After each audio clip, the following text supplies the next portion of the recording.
नमस्कार दोस्तों, BCD take के इस भाग में आपका फिर से स्वागत है। दोस्तों, मैंने कुछ दिन पहले अपने लैपटॉप के लिए स्पेयर पार्ट्स मंगवाए थे। आपको मालूम ही है, मेरा जो लैपटॉप है वो ख़राब हो गया था और फिलहाल मैंने उसमें आइडेंटिफाई कर लिया है कि उसका एक मॉसफेट उड़ गया है। तो फिलहाल मैंने मॉसफेट के साथ साथ दोस्तों बहुत सारे और भी कंपोनेंट्स मंगवाए थे। तो दोस्तों आइए देख लेते हैं कि इस हांगकांग से आए हुए पैकेज के अंदर कौन कौन से IC है। एक तो है मेरा M3202M, एक है दोस्तों 8681L और एक है दोस्तों, इसके ऊपर कोई लिख नहीं रखा है, हालांकि मुझे इसको पढ़ना ही पड़ेगा। तो फिलहाल ये है कंपोनेंट्स जो कि मैंने अपने लैपटॉप के लिए मंगवा रखे हैं। आप देख सकते हैं कि 4425 है। तो फिलहाल ये है मेरे लैपटॉप में लगने वाले चार्जिंग सेक्शन के 3 बड़े मॉसफेट। और आइए दोस्तों, अब मैं अपने लैपटॉप को करने जा रहा हूँ ठीक। दोस्तों ये है मेरा हसे का लैपटॉप। फिलहाल आपको इसकी कॉन्फ़िगरेशन तो पता ही होगी। इसके अंदर है कोर i7 GTX 860M और फिलहाल इसके अंदर मैंने अपग्रेड करके 16 GB की रैम लगवा दी थी। DDR3 है और फुल HD इसकी स्क्रीन है। तो फिलहाल अगर आपने इसकी अनबॉक्सिंग वाली वीडियो नहीं देख रखी तो उसका लिंक यहाँ पर फ्लैश करा होगा, इस पर क्लिक करके आप देख सकते हो। तो फिलहाल मैं अब इसको टीयर डाउन करने जा रहा हूँ।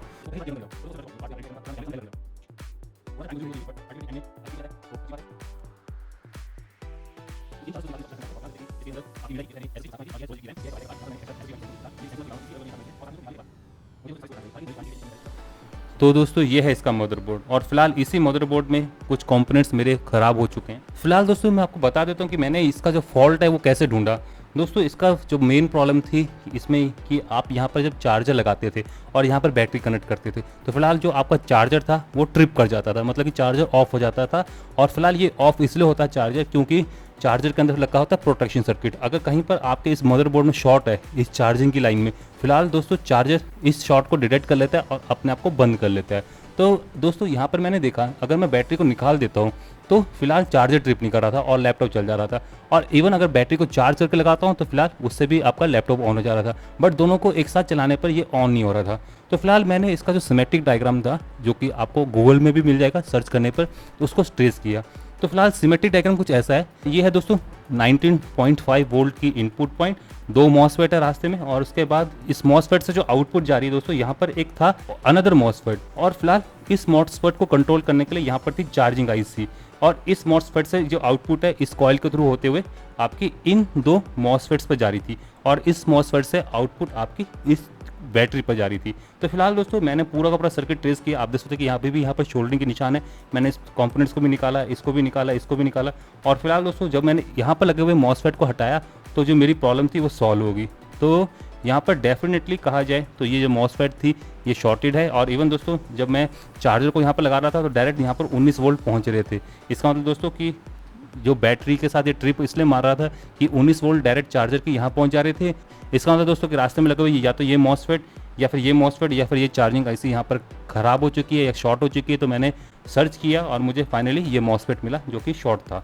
तो आइए दोस्तों अब इसको रिपेयर करने की कोशिश करते हैं। हालांकि मैंने इसके कंपोनेंट्स मंगवा दिए और यहाँ पर दोस्तों देख सकते कि मैंने ये वाला कंपोनेंट ये दोस्तों यहाँ पर देख सकते और ये 2 यहाँ पर फिलहाल ये चार्जिंग के कंपोनेंट्स है तो मैंने इसको भी मंगवा दिया। इसके सिवाय दोस्तों देखा जाए तो यहाँ पर मैंने इसका जो चार्जिंग IC थी ये देख लीजिए दोस्तों, ये है चार्जिंग IC और बिल्कुल यही चार्जिंग IC आपको यहाँ पर देखने को मिल जाएगी। तो इसको भी मंगवा दिया। हालांकि दोस्तों ये मेरे दोनों किसी काम की नहीं है क्योंकि दोस्तों मैंने चेक किया ये दोनों चीज़ें ठीक हैं, बट दोस्तों जो यहाँ पर दिक्कत खड़ी कर रहा था वो कर रहा था ये वाला मॉसफेट जो कि आपका यहाँ पर लगा हुआ है। तो आइए दोस्तों अफसोस ठीक करने की कोशिश करते हैं। तो फिलहाल ये मॉसफेट लगेगा यहाँ पर। तो सबसे पहले दोस्तों मुझे इस एरिया में जो पुराना शोल्डर है उसको क्लीन करना पड़ेगा। तो यहाँ पर मैं फ्लक्स यूज़ कर रहा हूँ। ये आपका ड्यूल चैनल मॉसफेट है।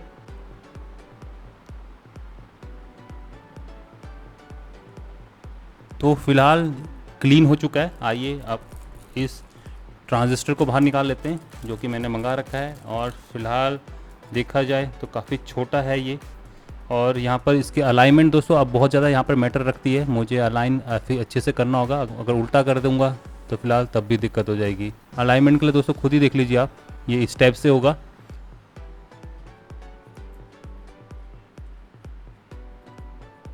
दोस्तों काफ़ी कम जगह है, शोल्डरिंग तो हो गई है तो बढ़िया हो गया दोस्तों, अब सही है। तो दोस्तों ये है मेरा बैटरी पैकेज और फिलहाल देख सकते हैं कि इसके भी 2 मॉसफेट और साथ में ये फ्यूज उड़ गया है। हालांकि दोस्तों इसको भी मैंने अली एक्सप्रेस से मंगवा रखा है, बट दोस्तों आने में करीबन 1 महीना लगेगा। अब ये सर्किट रेडी है। आइए दोस्तों सबसे पहले तो मैं बैटरी को कनेक्ट कर देता हूँ। मैंने दोस्तों शॉर्ट कर रखा है डायरेक्ट, इसकी जो पॉजिटिव टर्मिनल है डायरेक्ट बैटरी की जो इनपुट पोर्ट है उस पर कर रखा है। और फिलहाल दोस्तों ये मल्टीमीटर इस समय वोल्ट मीटर की रेंज में है। आइए दोस्तों देख लेते हैं बैटरी की टर्मिनल की जो वोल्टेज है इस इंडक्टर के यहाँ पहुँचेगी। तो फिलहाल देख सकते हैं कि 11.06 वोल्ट है। तो आइए दोस्तों अब मैं यहाँ पर जो कनेक्ट करने जा रहा हूँ इस चार्जर को, तो आइए देख लेते हैं कि ये यहाँ पर चार्ज डालने के बाद यहाँ पर कितनी वोल्टेज आ रही है। तो फिलहाल देख सकते हैं कि 11.06 है, 11.07 होगी दोस्तों। तो फिलहाल अब ये बैटरी चार्जिंग स्टार्ट कर चुकी है। और इवन दोस्तों अगर मैं इसको हटा देता हूँ बैटरी को, तो फिलहाल आप यहाँ पर देख पाओगे कि जो चार्जर की वोल्टेज है यहाँ पर ये दोस्तों गिरते हुए आपकी 0 को अप्रोच कर रही है। और फिलहाल जैसे यहाँ पर मैं चार्जर को लगा देता हूँ तो देख सकते हैं कि ये वोल्टेज है ये राइज करके यहाँ पर जो चार्जिंग वोल्टेज है दोस्तों बिल्कुल उसके करीबन पहुँच जाएगी।